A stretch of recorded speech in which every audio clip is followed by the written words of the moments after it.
नमस्कार दोस्तों। कहानियों की श्रृंखला में आज सुनेंगे शिवानी जी की कहानी तीन कन्या। लेकिन उससे पहले मेरा आपसे विनम्र अनुरोध है कि अगर मेरी कहानियाँ आपको अच्छी लगती हैं तो मेरे चैनल को सब्सक्राइब ज़रूर करें, लाइक करें, शेयर करें और बेल आइकन दबाना बिल्कुल भी ना भूलें। आज सुनिए तीन कन्या। विभाजन से पूर्व शिलांग जाने के लिए सबसे सुगम यात्रा स्टीमर से हबीगंज पार कर रेल मार्ग से संपूर्ण की जाती थी। मुझे भी शिलांग इसी पथ से जाना था। ब्रह्मपुत्र के समुद्र जैसे वक्ष को चीरती मछली की दुर्गंध से बसाती स्टीमर घाट पर लगते ही मैंने सामने खड़ी अनीता की मामी को पहचान लिया था। मुझे हबीगंज में रहने की असुविधा होगी यह जानकर मेरी सहपाठिन अनीता ने अपनी मामी को पत्र लिख दिया था। तुम्हें स्टीमर से लिवा ले जाएंगी। मामी को पहचानोगी कैसे, पूछती हो। वह जोर से हंसी। शंख सा रंग, लंबा कद, माथे से भी बड़ा जूड़ा और गोद में मोम की गुड़िया सी बेबी। अनीता के वर्णन में कहीं भी अतिशयोक्ति दोष नहीं था। गोद में बेबी तो नहीं थी, पर साथ में दो दुबली पतली रिकेटी सांवली लड़कियां थीं। इतनी सुंदरी मामी की ऐसी घिनौनी जुड़वां पुत्रियां कैसे हो गई होंगी। मैं सोच रही थी, कुछ बच्चे ऐसे भी होते हैं जिन्हें चेष्टा करने पर भी दोहराया नहीं जाता। दोनों लड़कियां ऐसी ही थीं। मुझे लेने मामी अपनी विक्टोरिया गाड़ी लाई थीं। गाड़ी का कलेवर जीर्ण शीर्ण हो गया था, किंतु खिड़कियों पर रेशमी झालर के पर्दे लगे थे और कोचवान की ठसकेदार मूछें और भड़कीली वेशभूषा देखकर स्वामिनी का रोब मुझ पर यथेष्ट छाने लगा था। विक्टोरिया गाड़ी चली तो मामी ने पर्दा खोल दिया। लो देखो, यह मेरा हबीगंज। एक नर्सरी राइम में तुमने भी तो पढ़ा होगा। एक टेढ़ा शहर था जहाँ का बूढ़ा, उसकी लाठी, यहाँ तक कि माइलस्टोन भी टेढ़ा था। ऐसा ही टेढ़ा शहर है ये। सचमुच मैं दंग रह गई थी।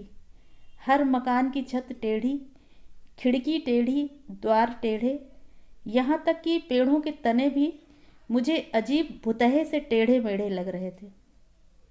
सुना बहुत पहले भूकंप के भयानक भ्रकुटी विलास ने अभागे हबीगंज की सृष्टि लय कर दी थी। मामी बोली, अभी भी छठे छमाहे भूकंप होता रहता है। इसी से हर मकान की नींव देख रही हो ना, जमीन से कितनी ऊंची है। यह लो, यह आ गया हमारा बंकिम महल। तीनों मीनारें टेढ़ी होकर लद गईं, चौथी टूटी तो फिर बनाई ही नहीं। आओ सुनद्दो, मामी ने बाहर से ही पुकारा। नीतार हिंदुस्तानी ऐछे छे, पर यह तो हम बंगालियों से भी अच्छा बंगला बोलती है। वह हंसकर मुझे अपने पति के कमरे में खींच ले गई। जहाज से छप छप लेटे 1.25 गज की हुक्के की जरीदार नली गुड़गुड़ाते मामा बाबू उठ बैठे। ऐशो माँ ऐशो, यह है मेरा टेढ़ा बूढ़ा। देयर वॉज ए क्रोकेड मैन, कहती मामी हंसती हंसती दूहरी हो गई। सचमुच ही उनका बूढ़ा टेढ़ा था। पक्षाघात से उसके दोनों पैर दो विभिन्न दिशाओं में मुड़े तुड़े थे। बड़ी बड़ी आँखें बैल की सी भावनाहीन, फटी फटी बाहर को निकली और डरावनी लगती थीं। नाक सुडौल और खडक की धार सी तीखी थी। मूछें और दाढ़ी बुंदेलखंडी रजवाड़ों की सज्जा के बीच में विभक्त कर कान तक उठाकर चिपकाई लगती थीं। क्षण भर को मुझे लगा था बूढ़ा नकली दाढ़ी मूछें लगाकर किसी सस्ती नौटंकी में अभिनय कर लौटा है। अप्सरा सी सुंदरी मामी और डाकू के से भयानक चेहरे वाला वह बूढ़ा। रात भर मुझे वहीं रहना था। न जाने कैसे अनजान भय की सिहरन मेरी रीढ़ की हड्डी से सरसराती नीचे ऊपर उतरने लगी। तो माँ के देख, मैं भय पेछे गो, तुम्हें देखकर लड़की डर गई है जी, मामी ने हंसकर अपने पति से कहा। बूढ़ा बड़ी देर तक हो कर हंसता रहा और हंसने से उसकी राम ढोल सी तोंद थुल थुल करती हिलती ही रही थी। मामी का महल वास्तव में दर्शनीय था। दर्जनों नौकरानियां थीं, कोई मछली काट रही थी, कोई कमरे पोंछ रही थी, कोई उनकी 2 काली मरघिन्नी लड़कियों को घुमा रही थी। मामी ने बड़े यत्न से मुझे 2 दिन रखा। तीसरे दिन मैंने जाने की जिद की तो तुनक गई। वाह वाह, पहली बार ननिहाल आई हो, ऐसे कैसे जाओगी? ढाका की फूलदार साड़ी, नूतन गुड़ के संदेश, घर के नारियल का तेल और भी जाने क्या क्या उपहार साथ में रखकर बड़े स्नेह से मामी ने विदा दी थी। गोदी की छोटी लड़की बेबी को साथ लेकर वह मुझे पहुंचाने स्टेशन भी आई थी। इसी मार्ग से लौटोगी, समझी? कहीं गुवाहाटी होकर मत चली जाना, उन्होंने कहा था। पर फिर मुझे गुवाहाटी होकर ही जाना पड़ा। मामी से एक कृतज्ञता पत्र की विदा लेकर मैं लौट आई थी। अचानक 20 वर्ष बाद उनसे ऐसे फिर मिलना होगा, सोच ही कौन सकता था। मेरे बंगले के सामने का चौराहा शायद प्रयाग का सबसे मुखर चौराहा है। एक सड़क सीधी संगम को चली जाती है। माघ मेले की इंद्रधनुषी भीड़ का संगम पहले इसी चौराहे पर होता है। काकरेजी, कछोटा, कसे पैजना, झमकाती बुंदेल ललनाएं, नाक की दाईं बाईं ओर हीरे की लौंगों के नन्हे सर्च लाइट जगमगाती, दक्षिणी तीर्थयात्रियों से भरे तांगों का जुलूस दिन डूबने तक सड़क की रंगीनी बनाए रखता है। मेडिकल कॉलेज को जाती कतारबद्ध श्वेतांबरी नर्सों को देखकर कभी कभी दंग रह जाती हूँ। एक सा ठप्पा, एक सी हंसी और एक से जुड़े। लगता है एक ही नमूना पेटेंट करा दर्जनों परिचारिकाएं बनवा ली गई हैं। कभी कभी इमली को ताक कर फेंका गया ढेला गलत निशाने पर बैठता है और देखते ही देखते उद्दंड स्कूली बालकों की वानर सेना मेरी खिड़की का शीशा चूर चूर कर देती है। ऐसे ही एक ढेले का शब्द सुनकर मैं बाहर निकली तो देखा ढेला खिड़की पर नहीं, रिक्शा पर जाती एक महिला के माथे पर लग गया है। रिक्शा वाला एक से एक चुनी गालियां देता दहाड़ रहा है और आसपास छोटी मोटी भीड़ जमने लगी है। महिला बेहद घबराई लग रही थी और उनका छोटा सा रुमाल खून से रंग गया था। मुझे ना जाने क्यों उस संभ्रांत महिला की अपदस्थता देखकर तरस आ गया। आइए ना, भीतर घाव धोकर डेटॉल लगाने से ठीक रहेगा। पास ही अस्पताल भी है, ना हो तो ड्रेसिंग करवा लीजिएगा, मैंने कहा। भीड़ हट गई। महिला ने बड़ी कृतज्ञता से रुमाल हटाया और मैंने पहचान लिया। कुछ चेहरे ऐसे होते हैं जो 20 क्या 40 वर्ष तक भी इजिप्शियन मम्मी की भांति सुरक्षित रहते हैं। मामी का चेहरा भी शायद ऐसा ही था। चिकने चेहरे पर वयस की झुर्रियाँ नहीं पड़ी थीं। स्वस्थ दांतों की मुस्कान अभी भी उतनी ही स्निग्ध थी। मैंने उन्हें पहचान लिया था, पर मुझे यह देखकर बड़ा आनंद आ रहा था कि उन्होंने मुझे अब तक नहीं पहचाना था। मैंने बड़े यत्न से आराम कुर्सी पर लिटा दिया और घाव धोने लगी। इतना बदमाश है ये लड़का, लोग स्कूल जाएगा नहीं, खाली फाकी देगा और बदमाशी करेगा, उन्होंने कहा तो मुझे हंसी आ गई। मामी, पहचाना नहीं क्या? There was a crooked man. मामी ने मुझे गौर से देखा। ओ माँ, यही तो सोच रही थी मैं, कहाँ देखा है इस लड़की को। मामी मुझसे लिपट गईं। अब मेरा टेढ़ा बूढ़ा कहाँ रह गया बेटी, रह गया है ये निगोड़ा टेढ़ा कपाल। आप यहाँ कब आई मामी, मैंने पूछा। फिर तो मामी ने मुझे कई समाचार दे दिए। अनीता एक सरदार से विवाह कर नाइजीरिया चली गई थी। मामा बाबू की मृत्यु के पश्चात अपने बंकिम महल और साथ सैकड़ों बीघा जमीन बेच बाँच मामी प्रयाग में बस गई थीं। लड़कियां यहीं पढ़ लिख कर बड़ी हुईं। बंगाल में उनका गुजारा नहीं हो सकता। पूड़ी पराठा खाना सीख गई हैं। अब क्या बंगाल की झाल मछली और पालकर का घंट खा पाएंगी। सोचा एक से एक अच्छे बंगाली परिवार यूपी में बिखरे पड़े हैं, कहीं ना कहीं ठिकाने लगा दूंगी, पर कहाँ। अब तो तीनों पढ़ चुकी होंगी, मैंने पूछा। तुमसे क्या छिपाऊं, बड़ी सोना रीना 25वें में है, बेबी को इसी चैत में 22वां लगेगा। बेबी की चिंता नहीं है, उसकी तो सगाई हो गई है। तब बेबी की शादी चट से क्यों नहीं कर देती मामी? आहा, मैं आबार की बोले। सबसे छोटी की कर दूं तो दुनिया यही कहेगी कि खरा माल तो बिक गया, खोटा रह गया। हिंदू गृहस्थ के यहाँ जो रीति चली आई है वही तो होगी। तुम कल अवश्य आना बेटी, तीनों बहनों को देखोगी तो पहचान ही नहीं पाओगी।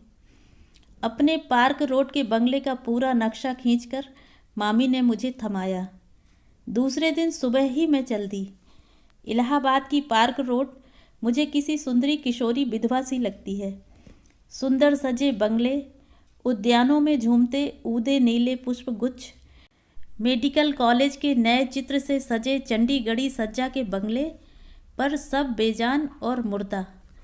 कभी घंटे टनटनाता एक आध फायर ब्रिगेड उस सड़क से निकल जाता है, तब लगता है उस निष्प्राण सड़क की निस्पंद नाड़ी फड़कने लगी है, पर फिर वही मनहूसी छा जाती है। उस दिन एक गंदा बुर्का ओढ़े एक मुस्लिम महिला सड़क से लगी जीर्ण मजार पर बेले का गजरा चढ़ा लोबान जला रही थी। उसी लोबान का मीठा धुआं पूरी सड़क पर फैल गया था। उस मीठी घुटन में मामी के बंगले का नंबर ढूंढ रही थी कि अपनी तीनों तन्वी कन्याओं के साथ मामी मुझे दिख गईं। लोहे के भारी जंगलों पर बड़े बड़े अक्षरों में कुत्ते से सावधान रहने की चेतावनी टंगी थी। कतारबद्ध गमलों में स्थल पद्म और कठाल चंपा देखकर लगा जैसे जोड़ासांकों के ही आसपास कहीं पहुंच गई हूँ। वाह मामी, आप तो बंगाल की स्वर्गीय सुषमा को यूपी में खींच लाई, मैंने कहा।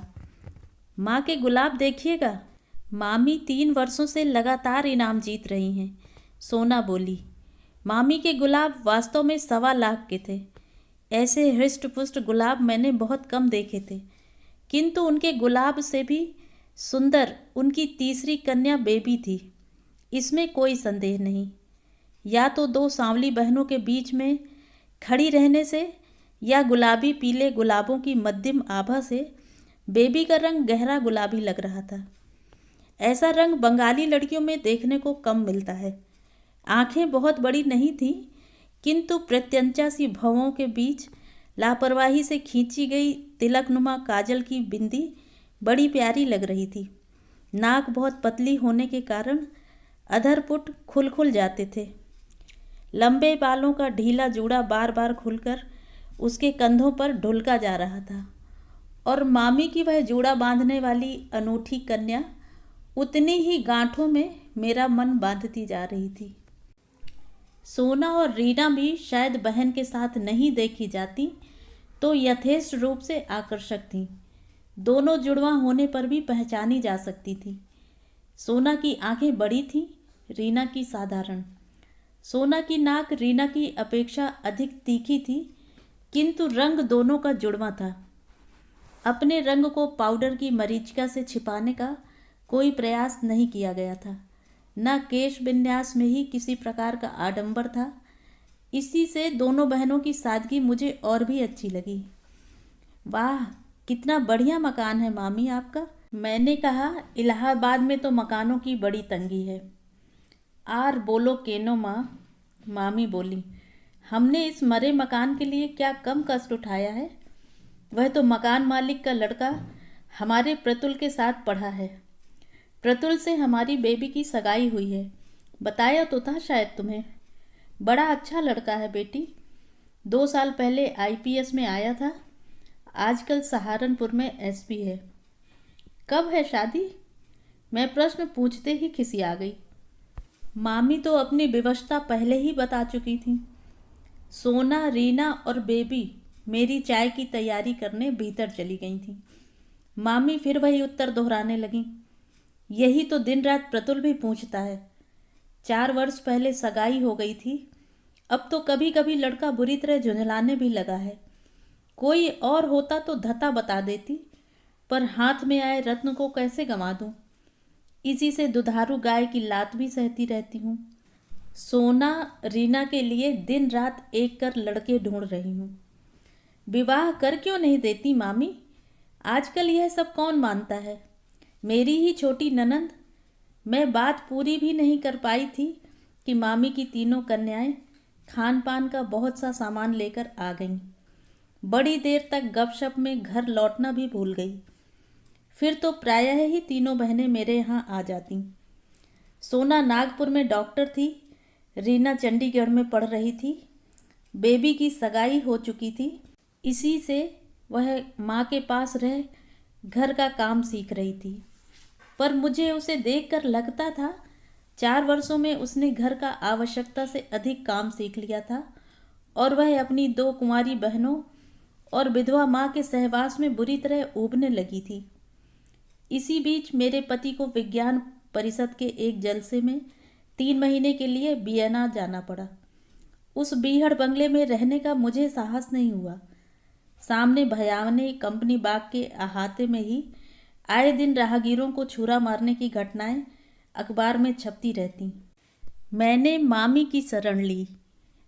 क्या अपने सुंदर बंगले के 2 कमरे सबलेट करने की कृपा करेंगी? ओ माँ, तू अपनी ननिहाल जाती तो वहाँ भी किराया देती क्या? उसी दिन मैं अपना सामान ले आई। मेरा अपना चूल्हा फिर मामी के यहाँ जल ही कहाँ पाया। नित्य ही मुझे मामी की रसोई में जीमने का निमंत्रण रहा। कल सोना जा रही है, उसे चंद्रपूली बहुत पसंद है। रीना के साथ मछली के कटलेट बनाकर रखे जा रहे हैं। बिना मांस मछली के बेबी के गले के नीचे गस्सा नहीं उतरता। पति के विदेश गमन से प्रोसिता पत्नियों की कलाइयों के कंगनों का विरह दुख से बाहों के अनंत बन जाने का वर्णन प्राचीन कवियों ने किया है। पर यहाँ तो मामी की स्निग्ध स्नेह छाया में खा खा कर मेरी कलाइयाँ ही बाहें बनी जा रही थीं। मामी के कार्य करने की पटुता एवं क्षमता भी देखते ही बनती थी। उनका हर कार्य इतना सुघड़ और स्वच्छ होता था कि जी में आता उनकी प्रौढ़ लंबी अंगुलियों को चूम लूं। जिस उम्र में स्त्रियां अकारण ही चिड़चिड़ाने लगती हैं, वही उम्र थी मामी की। पर जब देखो तब उनका चेहरा ताजे फूल सा खिला रहता। दोनों लड़कियां नौकरी पर चली गई थीं। अकेली बेबी माँ के पास बनी थी। उस लड़की की एकांत प्रियता एवं अनोखा अस्वाभाविक गांभीर्य मुझे कभी कभी भ्रम में डाल देता। लड़की का स्वभाव ही ऐसा है या माँ के कठोर अनुशासन से सधे अवांछित कौमार्य ने उसे इतना उदासीन बना दिया है। लगता था टुकड़े टुकड़े कर देने पर भी लड़की के हृदय की बात कभी भी कोई नहीं जान पाएगा। ना उसे पहनने ओढ़ने का शौक था, ना घूमने का, ना उसे पढ़ने में रुचि थी, ना गाने बजाने में। कभी कभी कास स्टिच की कढ़ाई लेकर बैठ जाती तो दिन भर में एक गद्दी काढ़कर पूरी कर देती। कभी 2 दिन में स्वेटर तैयार कर लेती, कभी पट्टियाँ बुन बुन कर उधेड़ती रहती, कभी सनक सवार होती तो पूरे घर की सफाई कर डालती। उसे भी अपनी माँ की ही भांति सफाई का खप्त था। मुझे उस सुंदर लड़की की इसी आदत को देखकर कभी कभी उसके भविष्य के लिए बड़ी चिंता होती। मेरी कुछ ऐसी धारणा है कि जो नारी सफाई के पीछे मरी मिटी जाती है, उसका वैवाहिक जीवन उतना सुखी नहीं हो पाता। जिसका सारा समय यही सोचने में बीत जाता है कि उसकी पलंगों पर बिछे पलंग पोसों की समानांतर रेखाओं का माप कितने इंच और कितने सेंटीमीटर की परिधि में बंधा रहना चाहिए, मेज पर सजी पुस्तकों की जिल्दों का रंग कैसे मैच किया जाए कि सुंदर लगे, या बॉक्स में साड़ियों की तह कैसे पिरामिड के स्तूपाकार गड्डी में सजाई जाए। उनके पास अपनी गृहस्थी की मुख्य समस्याओं के मनन के लिए कभी कभी बहुत कम समय रह जाता है। उस नारी का पति कभी तौलिए की लुंगी बांधे कमरों में इधर उधर घूम नहीं पाता। बिस्तर की सिलवट बिगाड़ने का दुस्साहस करने पर गृहस्थी में तूफान खड़ा हो जाता है। उस ग्रह के बच्चे सजे संवरे गुलदस्तों में बंधे कटे पुष्प गुच्छों की ही भांति सुंदर पर निर्जीव लगते हैं। अपने ग्रह को आवश्यकता से अधिक सज्जा प्रदान करने में कभी कभी ऐसी कलात्मक रुचि की नारी के हृदय का अंतरंग कक्ष बिना झाड़ा ही रह जाता है और उसमें प्रयत्न की मकड़ी अपना ताना बाना बुन लेती है। सज्जा या ऑर्डर पुरुष का गुण है।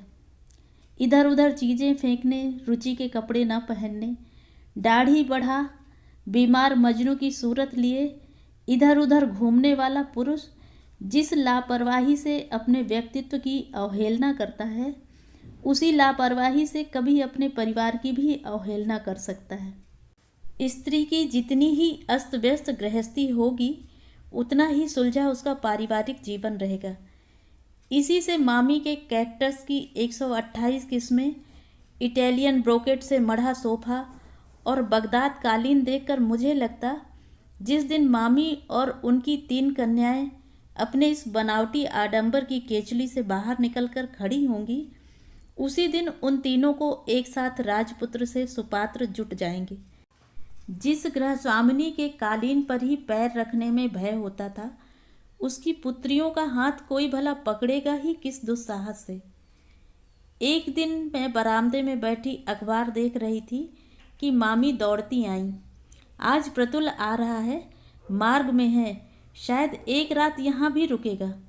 तुम्हें अगर आपत्ति न हो तो तुम्हारे ही कमरे को उसके लिए खाली कर दूँ।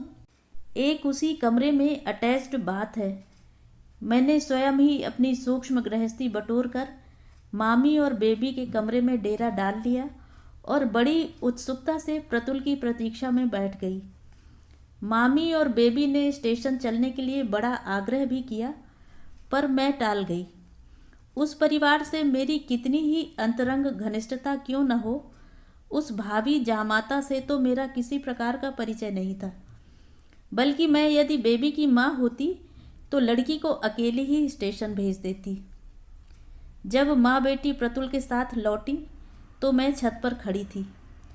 पहले तो मुझे लगा वह प्रतुल नहीं, बंगला चलचित्र का कोई लोकप्रिय नायक सौमित्र चटर्जी ही चला आ रहा है।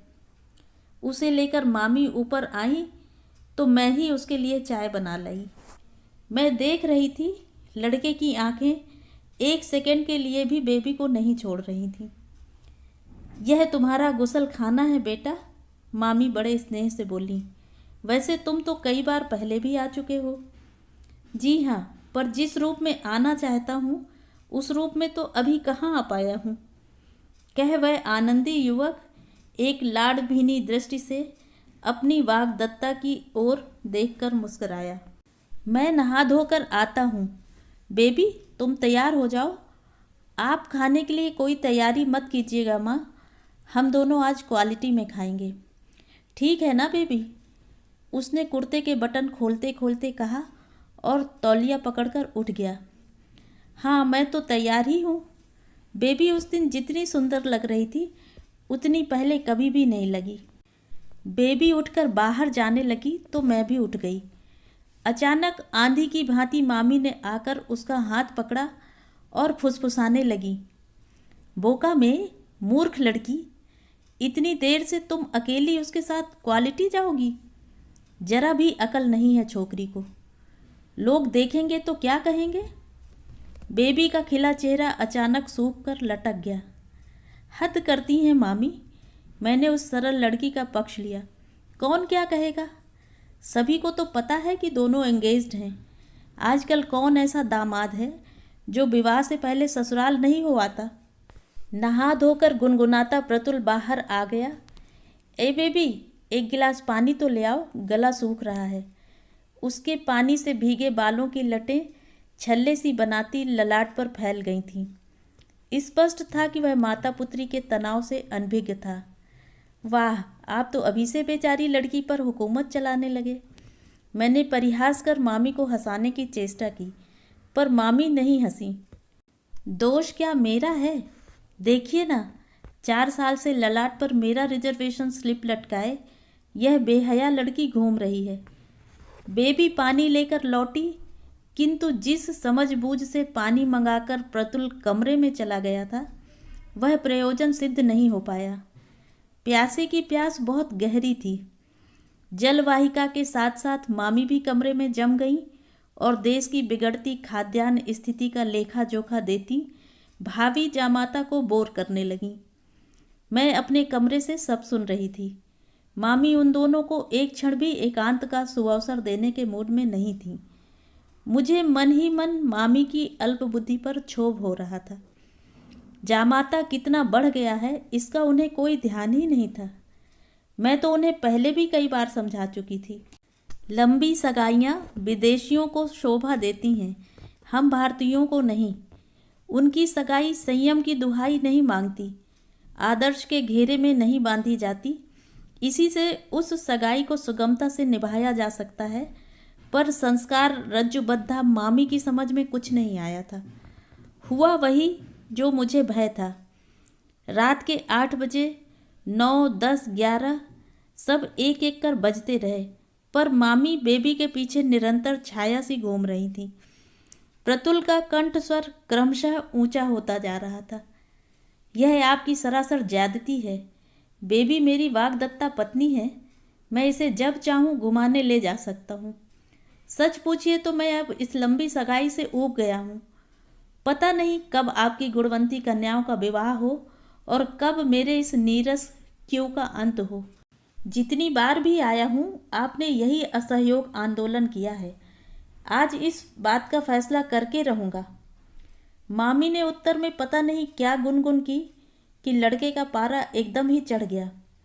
तो जाइए, अपनी 3 कन्याओं का ढोल गले में बांध घूमती रहिए, मैं जा रहा हूँ। समझ लीजिए फिर कभी नहीं आऊँगा। एक बार फिर पूछता हूँ बेबी, चलोगी मेरे साथ घूमने? मैं अपने कमरे से चीख चीख कर उत्तर देना चाह रही थी, हाँ चलेगी प्रतुल, अवश्य चलेगी। बड़े प्रयत्न से मैंने अपने को रोका। बेबी का उत्तर कतिपय विवश सिसकियों में आया, पर मामी का कठोर कंठ स्वर अचानक कर्कश हो गूंज उठा। नहीं नहीं, 100 बार नहीं। क्या समझा है? राय बहादुर बनर्जी परिवार की कुंवारी लड़की आधी रात चौक बाजार में घूमती फिरेगी? कितना नासमझ मूर्ख युवक है वह, मैं सोचने लगी। ऐसे अवसरों पर छल बल से भी तो काम लिया जा सकता है। यदि वह यहाँ पहले आ चुका है तो अवश्य ही जान गया होगा कि मामी के कमरे का द्वार रात भर खुला रहता है।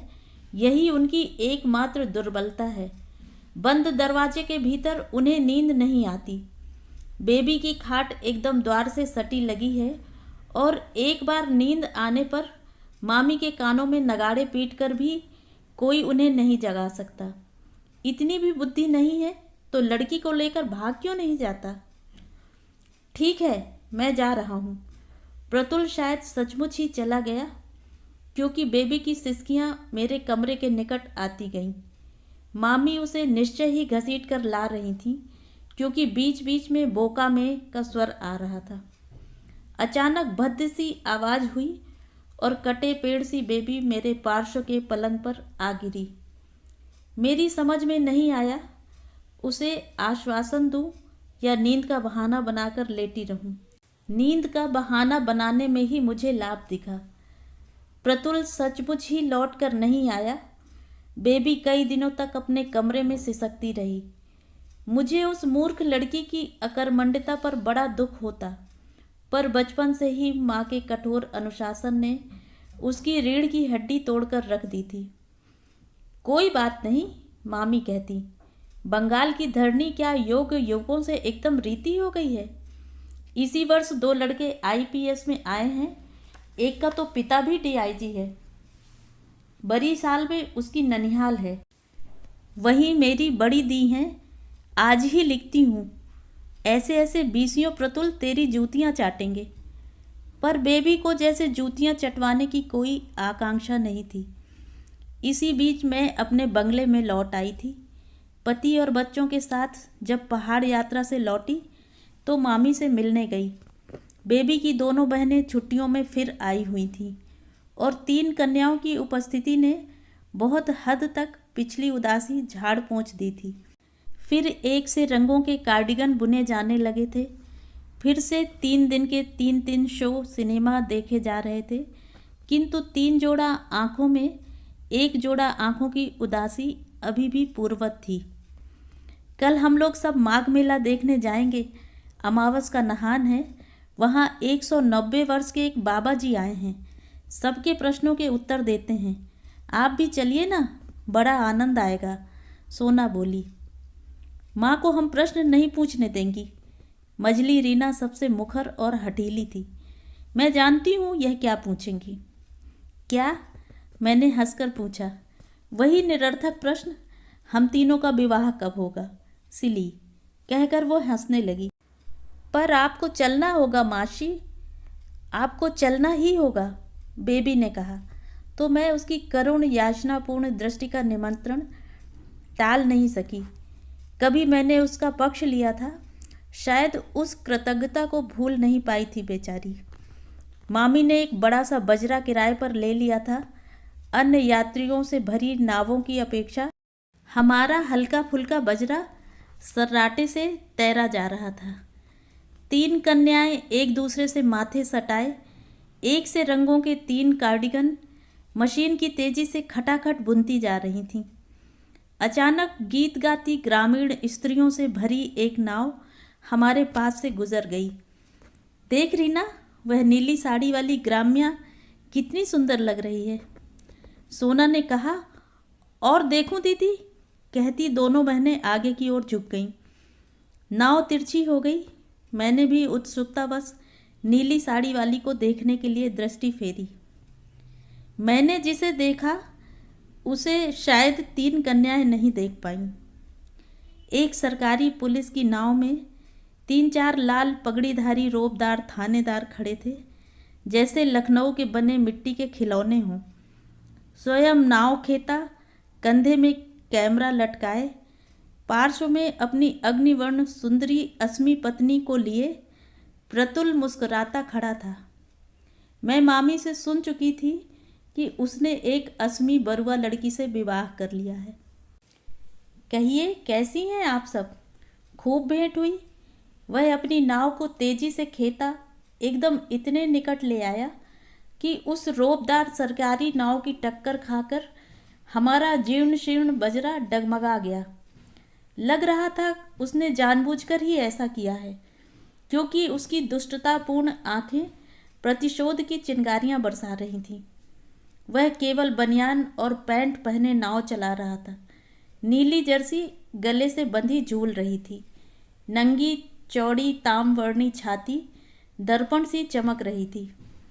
मामी प्रस्तर प्रतिमा सी चुपचाप बैठी थी। सोना और रीना को जैसे सांप सूंघ गया था। दोनों के हाथ की बुनाई गोदी में गिर गई थी। अकेली बेबी मंत्रमुग्ध दृष्टि से अपने खोए उस रत्न को निहार रही थी, जिसे उसने अयत्न और अवज्ञा से गंवा दिया था। न उस दृष्टि में द्वेष था, न घृणा, न प्रतिशोध था, न करुणा था, तो केवल प्रेम, अबाध निश्चल प्रेम। जानती हैं मिसेस बनर्जी, उसने मामी की ओर देखकर कहा। तो तीनों बहनें चौंक पड़ी। आज तक उसने मामी को कभी इस विदेशी संबोधन से नहीं डसा था। मेरी इस पत्नी को विवाह से पूर्व मेरे साथ रात आधी रात घूमने में कभी कोई आपत्ति नहीं रही।